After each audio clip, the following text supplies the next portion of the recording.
آگے بڑھتے آپ کو بتائیں PTI کے رہنما حامد خان کہتے ہیں ملک خوفناک صورتحال سے گزر رہا ہے۔ 20 اور 21 اکتوبر ملک کے چند سیاہ ترین دنوں میں سے تھا۔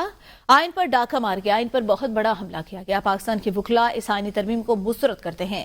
پاکستان کی تمام بار ایسوسی ایشن چیف جسٹس کے جانے کے دن 25 اکتوبر کو یوم نجات منائیں گے۔ ساری بار ایسوسی ایشن سے اپیل کرتا ہوں اور جناب یہ میسج ہمارے اسد مظہور بٹ صاحب پہنچائیں گے سارے پنجاب میں، اور ہمارے دوست سندھ میں KP میں بلوچستان پہنچا رہے ہیں۔ 25 تاریخ کو جو اس کا آخری دن ہے، ہم یوم نجات منائیں گے، ساری بار یوم نجات منائیں گے اس دن۔ یہ ترمیم ہو ہی نہیں سکتی تھی جب تک یہ فلور کراسنگ کا دروازہ نہ کھولتا۔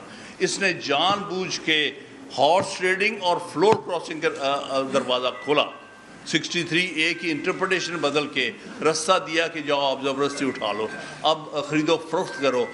میں نے کہا یہ جو امینڈمنٹس ہوئی ہیں کبھی رہ نہیں سکتی، اتنی انجسٹ، اتنی غلط، اتنی غیر آئینی ترامیم کبھی ٹھہر نہیں سکتی۔ کوئی قوم جو ہے اگر اس قوم کا کوئی مقصد اور فیوچر ہے تو یہ نہیں ٹھہر سکتی۔